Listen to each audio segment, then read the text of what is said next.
Tonight, a multi-million-dollar fish farm near Whyalla delayed, and a Port Augusta boxer wins gold on debut at the Masters Games.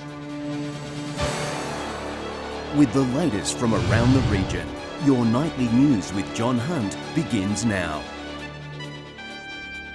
Good evening. Clean Seas' $20 million fish farm proposed for Fitzgerald Bay has been delayed.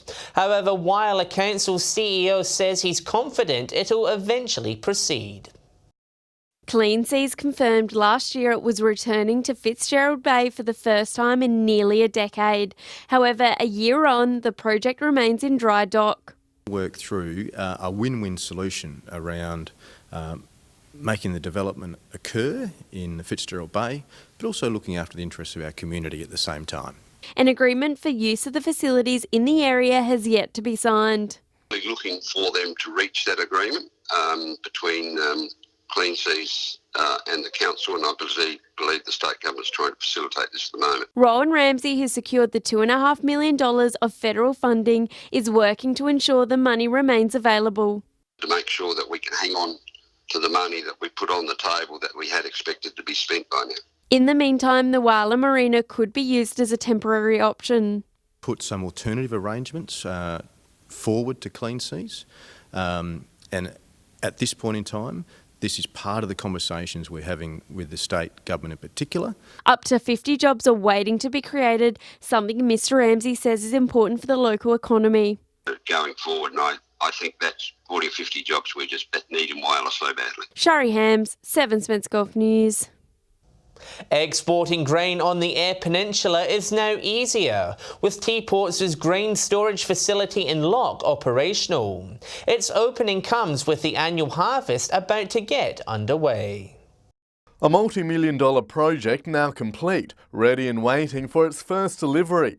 Teaport's brand new storage bunker unveiled in Lock last night, capable of storing more than 140,000 tonnes of grain. We can expand that relatively quickly. That's why we've chosen the site, and we've also built the site so that we can expand quickly. It's an important milestone for Teaport as the company prepares for its first harvest. It's a fantastic feeling on that sign. Is there trepidation? Of course there is. It's our first operative season, so we're hoping to see massive amount of support from the growers.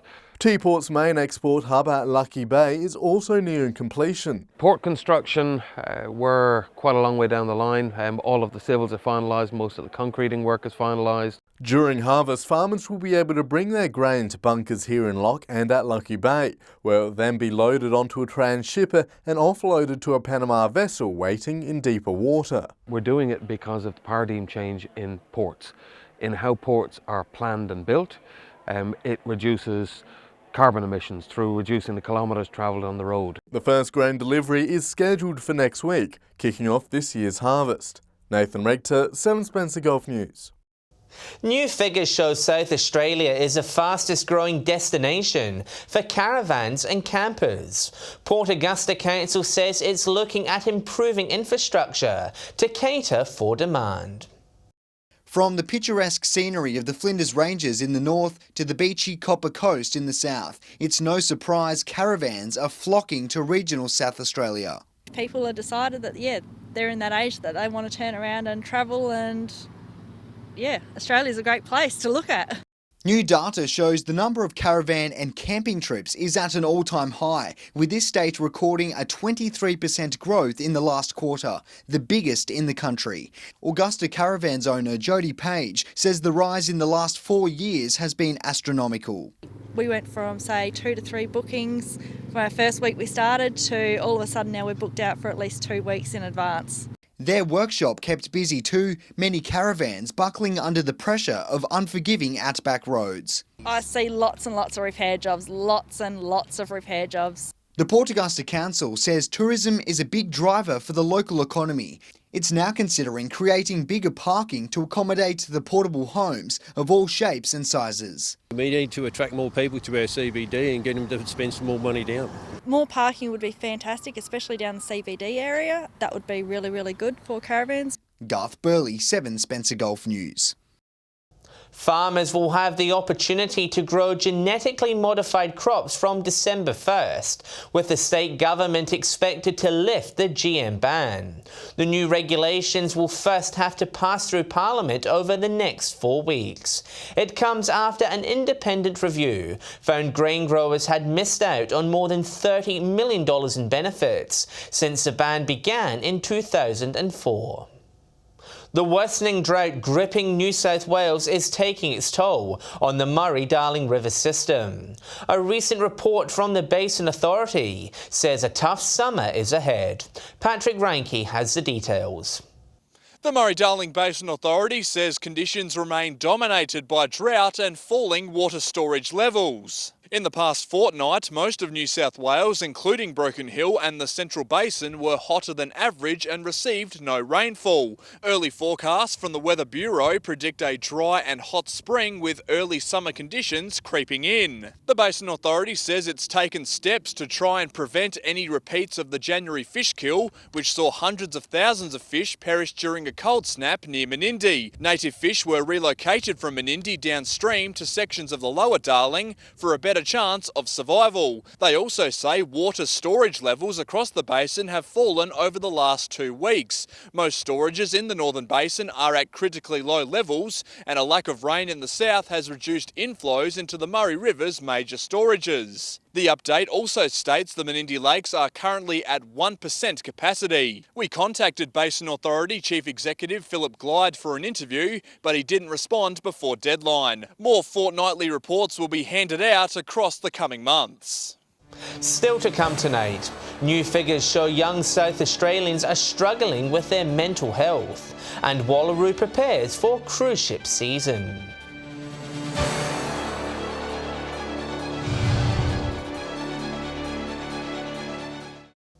Welcome back. A Headspace survey shows 60% of young regional South Australians believe their mental health is deteriorating. The figures revealed during Mental Health Week, raising awareness of the issue. Mental health has been a hot topic this week, and a recent survey reveals young remote South Australians are suffering. Mental health is in decline, that's their opinion. And of concern, 40% are saying that it's attributed to social media, which unfortunately is not a great surprise. So Headspace Whyalla say they're working to combat the issue. Really important that they know that Headspace is here at Doctors at Westlands. So we're more than welcoming for young people to drop in. We have some stop-by sessions. They say regional communities should reflect on the issue this week. Increasing mental health awareness for young people, so really engaging with the community and some young people that may not be aware of Headspace or may not have walked through the doors. I think it's really important to give young people the access to help with the employment building and They've also begun a new role offering career guidance for young people. helping identify some work experience and transferable skills that they've achieved over life, formatting that into a resume for them to be their best step forward in accessing employment. And their door is always open for anyone in need of support. Definitely pop down to the centre, come in, no strings attached, catch up, real casual, can kind of identify maybe what pathways you could take, and then I can help you reach that as well. If you or someone you know needs help, call Lifeline on 13 11 14. Shari Hams, 7 Spencer Golf News. Changes to the new Whyalla Jetty's construction area will be in place this week, with a boating area near the marina moorings no longer in use. The southern floating pontoon will be temporarily removed to allow for removal of old jetty material. Council says boat owners need to obey all signage. The access to the 2 boat ramps at Whyalla Marina will still be open and accessible to the community. It's just that on the far right-hand side, they'll just have to be conscious of some more security fencing. Full details can be found on the Council's website. Major road upgrades on the Copper Coast and the Augusta Highway are close to beginning, with the contractors announced for 2 projects. Port Augusta's Joy Baluke Bridge duplication and the Port Wakefield Overpass upgrade will be built by a group of contractors, including Oricon and CPB. The 2 companies previously worked together on a number of projects in Adelaide. Wallaroo is counting down the days to the start of cruise ship season. The local mayor says a maiden visit of the Vasco da Gama will be a tourism cash cow for the region. The arrival of York Peninsula's first ever cruise ship is set to be a grand voyage of discovery. The Copper Coast Council says the arrival of the Vasco da Gama will be uncharted waters for the tourism industry. The cruise ship's coming's been really exciting for the community.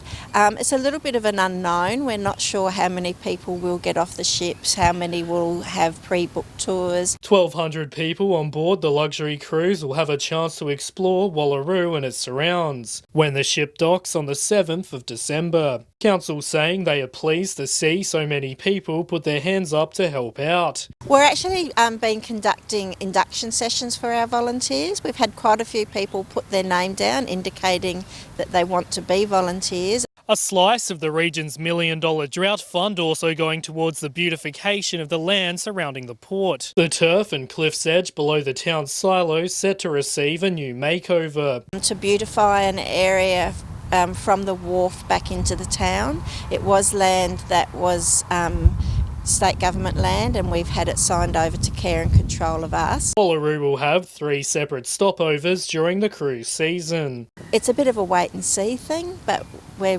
really looking forward to welcoming them into our area. Dominic Beaton, 7 Spencer Golf News. Broken Hill bargain hunters will soon have the chance to get thrifty at the local Quota Club's annual 10-cent auction. Organisers say the event has plenty of bargains up for grabs.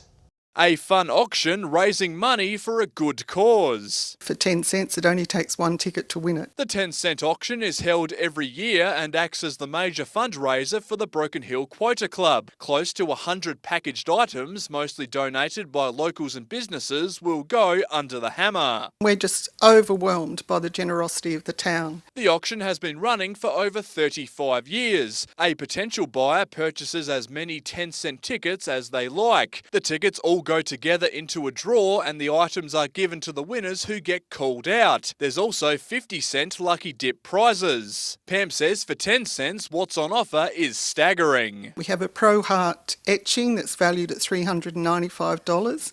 And Silver City Tours, very generous. They've got a day trip to Menindee for 2 people, and that's valued at $360. The money raised from the auction will go to the Quota Club to donate back to the community. $500 to Mark Craven and his cycling team for Ronald McDonald House.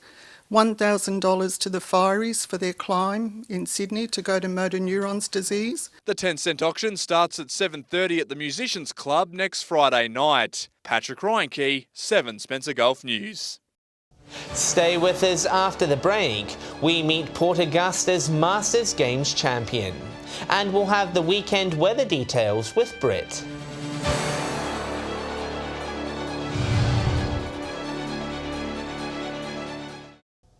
Hello again. It's set to be another big weekend of sailing in Port Lincoln, with the town hosting this year's Commodore Carp. Dozens of boats will take to the water for a sail past before the race begins in Boston Bay. The local yacht club encouraging members old and new to come down for the event. The sail past will take place tomorrow afternoon at 2 o'clock. A Port Augusta boxer has tasted success at the Masters Games, winning gold in her first ever professional bout. She says a victory was a dream come true, and she's now targeting more time in the ring. They say a fight never solves anything, but for Sky Graham, it led her to a Masters Games gold medal. Good, yeah, pretty stoked with it. The Port Augusta boxer is back at home, fresh off her clinical display against her Western Australian opponent in Adelaide. The bantamweight bout lasting just 2 rounds before the referee was forced to stop the fight. Amazingly, this was Sky's first professional contest after only pulling on the gloves 6 months ago. Mainly the straight punching and her footwork, that was really what stood out for me. Just love the sport. There's a skill, technique, everything about it.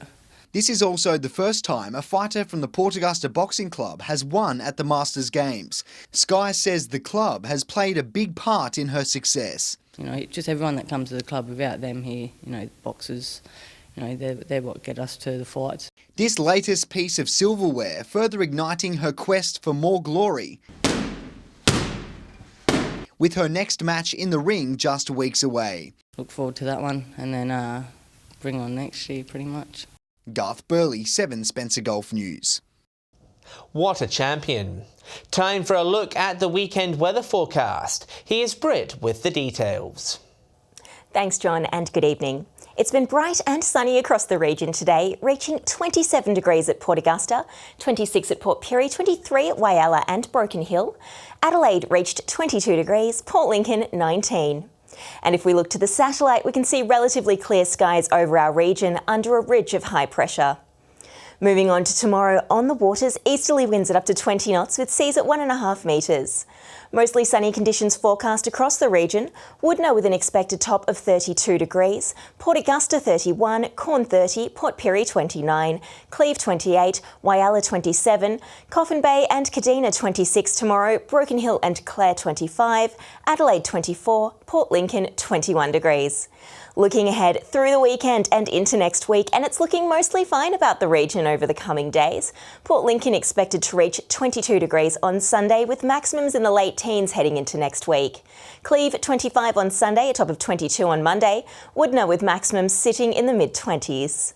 Whyalla with an expected top of 29 on Sunday, dropping back into the early 20s on Monday. Port Augusta 31 on Sunday, a top of 27 on Monday. Kadina with an expected top of 26 degrees on Sunday. 29 the top at both Port Pirie and Broken Hill on Sunday, with maximums then dropping at Port Pirie but crossing into the low 30s at Broken Hill. And we can expect a top of 25 at Clare on Sunday, 22 on Monday. And John, that's the weekend weather. It's back to you. Thanks, Britt. And that's the local news for tonight and the week. Just a reminder, you can keep up and catch up with us on social media. Search for us on Facebook, Twitter and YouTube. I'm John Hunt, thanks so much for your company. I'll have some updates later, but until then, have a great weekend. On behalf of the team, it's good night.